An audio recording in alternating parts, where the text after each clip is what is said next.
Assalamualaikum warahmatullahi wabarakatuh. Ini dalam menjawab satu pertanyaan, bahwasanya ada kalangan-kalangan muda kita, kalangan intelektual kita, yang melihat atau memberikan komentar bahwa yang sehubungan dengan apa yang disebutkan dengan siksa kubur, bahwa itu sesuatu yang tidak ada. Bahwa siksa kubur itu pada intinya sesuatu yang hanya digambar-gambarkan aja oleh orang-orang, para ustadz, para kiai, yang sebenarnya itu tidak ada karena diukur dengan logika ilmu pengetahuan, hal itu suatu hal yang mustahil. Jadi saya ketika mensikapi pertanyaan ini mengatakan bahwa pandangan seperti itu bukanlah suatu pandangan yang salah dari orang itu. Tetapi pandangan seperti itu menunjukkan bahwa memang kemampuan orang itu ya seperti itu. Dan dia memang belum mampu untuk memberikan satu penjelasan pada suatu wilayah tertentu yang dia sendiri kagak ngerti. Jadi itu pantas aja dia ngomong seperti itu kan dia tidak ngerti. Bagaimana supaya kita menggunakan satu bukti? Saya ambil contoh. Nabi Shallallahu Alaihi Wasallam bersabda, bahwasanya kalau Anda mendatangi satu lingkungan pemakaman, hendaklah Anda membaca doa yang kita kenal misalnya. Kita Assalamualaikum. Rasulullah mengatakan, katakanlah, ucapkan salam kepada ahli kubur. Assalamualaikum warahmatullahi wabarakatuh. Ya ahli kubur, minal mu'minina wal mu'minat. Antum lana salafun wa nahnu lakum tabi'un wa insyaallah bikum lahiqun. Yang artinya ucapkanlah salam kepada mereka, salam dan sejahtera bagimu wahai ahli kubur, yang mukmin dan yang mukminat, yang laki-laki dan yang perempuan. Kami terhadap kamu terhadap kami, kamu duluan, dan kami terhadap kamu, kami yang akan datang belakangan. Dan insyaallah kami juga tetap akan menyusul kamu. Artinya ini pengertian daripada hadis itu. Kemudian menyangkut ajab. Kita sekarang kalau saya bisa punya komentar bahwa di dalam urusan-urusan agama, khususnya apalagi di masalah usaha ahli, masalah kubur, siksa kubur, atau amal haji, atau ibadah sholat, atau apapun, semuanya yang bernuansa Islam yang harus kita lakukan sesuai dengan kewajiban kita kepada Allah Subhanahu wa Ta'ala, maka tidak ada satu tuntunan yang paling indah dan yang paling mulia kecuali tuntunan Nabi kita SAW. Jadi sekarang kalau orang memberikan satu komentar tentang ahli kubur, tentang siksa kubur, itu berbeda dengan apa yang Nabi menceritakan, ya kita nafikan. Yang kita harus pegang ini, adalah apa yang diajarkan oleh Nabi, yang dituntun oleh Nabi. Kita ambil satu contoh soal misalnya mengenai ajab kubur itu. Kalau andai kata tidak ada ajab kubur itu sebagaimana pemahaman daripada kalangan intelektual muda yang saya katakan tadi, yang karena kemiskinan ilmu pengetahuan agamanya mereka berbicara seperti itu, ya kita maklum. Tetapi kalau kita lihat apa tuntunan Nabi, Nabi mengatakan bahwa kepada kita, mengajarkan kepada kita, supaya kalau bisa di saat kita sujud yang terakhir, ketika kita bangkit dari sujud yang terakhir, kita baca doa. Apa isi doanya?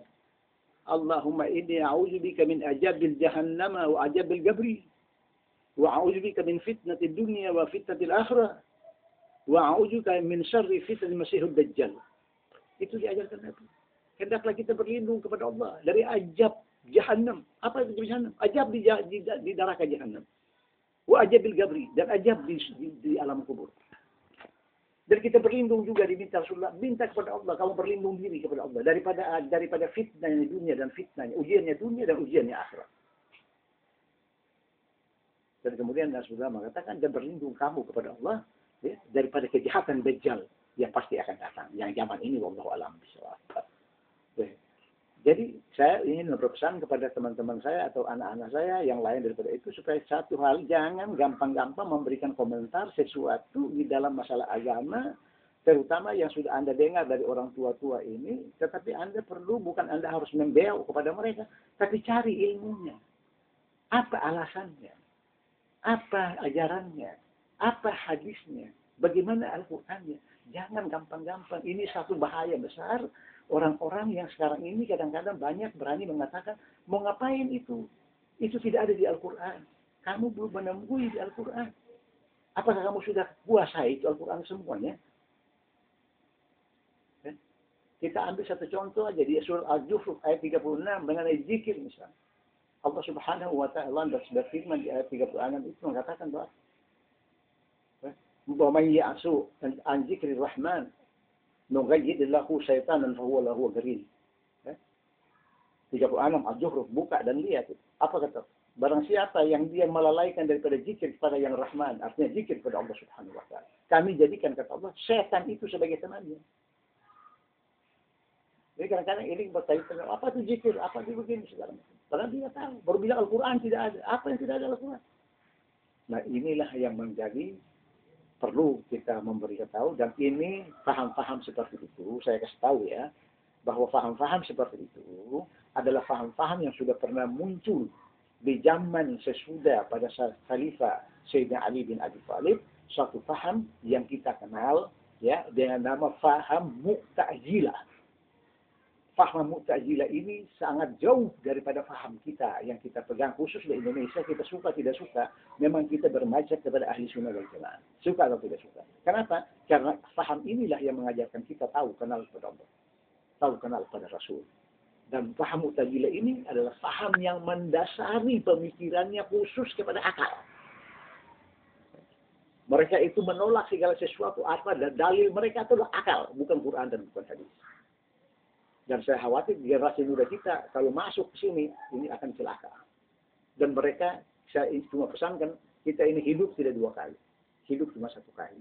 Jadi kalau bisa, kita bukalah hati kita seluas-luasnya, dan kita berusaha lah cari ilmu sedapat-dapatnya. Jangan sampai kita mati, kita membawa satu penyesalan yang tidak akan kita bisa mampu untuk menebusnya di kemudian hari. Bukankah Al-Quran juga telah bercerita bagaimana orang-orang yang kemudian menyesali hidupnya. Dibilang, ya Allah, kalau aku tahu begini, engkau hidupkanlah aku lagi. Sini aku akan beribadah kepada engkau. Apakah kita masuk golongan-golongan orang seperti itu? Tidak ada hidup yang kedua kali.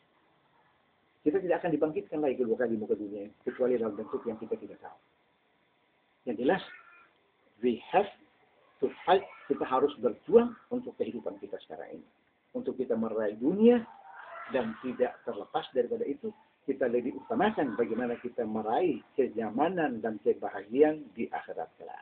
Jangan sampai dunia yang kita raih ini membawakan malapetaka dalam balai bencana kita ketika kita dikuburkan di dalam di alam akhirat. Ini banyak cerita seperti ini. Ada orang juga yang mengatakan, mau ngapain itu orang dimasukkan ke dalam kubur pakai ajan, pakai ini, apa mau suruh itu orang bangun sholat. Ini pertanyaan-pertanyaan orang bodoh. Ya, dia lupa ketika dia dilahirkan di muka bumi ini dari perut, dari keluar dari rahim ibunya, orang tuanya, kakeknya atau neneknya atau siapa saja angkat dia dan ajan, apa suruh pada waktu itu ajan dan kamat ajan di kuping kanan, kamat di kuping kiri, sebagaimana apa ditunjukkan oleh Sayyidina Muhammad SAW. Lalu dia berkomentar seperti itu, apa ini orang diajanin di kubur ini mau suruh dia sembahyang? Nah kita bertanya, waktu Anda keluar dari rahim ibu itu masih merah-merah ngek-ngek ngok. Orang angkat kamu diajan, di kamat, apa suruh kamu bangun sembahyang? Ini yang jadi soal. Jadi sebenarnya akal mereka ini seolah-olah orang yang berakal, ya punya intelektual tinggi, tapi sebenarnya orang yang tidak punya akal. Padahal apalah kamu coba Anda dulu dan Anda merenungkan, jangan tunggu di kubur. Ketika Anda masuk di masjid pada waktu sholat Jumat, lalu Anda renungkan mantap-mantap. Bagaimana itu kalimat-kalimat ajan pada waktu orang muadzin ajan. Coba Anda bertanya dalam hati, ya Allah, inilah kalimat yang nanti paling akhir aku dengar ketika aku masuk ke dalam kubur. Mungkin kamu sekarang mengatakan bahwa saya sudah tidak dengar apa-apa lagi. Itu katakan. Tapi Nabi mengatakan, Nabi sesungguhnya orang yang mati dia dengar semuanya. Bahkan dia tahu sampai sandal orang yang terakhir meninggalkan makamnya dia tahu. Tetapi dia tidak bersedar berbahasa dan berbicara dengan jasad seperti kita ini. Nah disitulah tinggal ratapan-ratapan penyesalan yang bertumpuk-tumpuk. Yang ini kita berusaha untuk kita hindari. Bagaimana cara menghindarinya? Carilah ilmunya. Jadi jangan berbicara, istilah orang jangan kecepatan bicara daripada mikir ya. Mikir dulu baru ngomong. Jangan ngomong dulu baru mikir. Nanti celaka. Demikian. Assalamualaikum warahmatullahi wabarakatuh.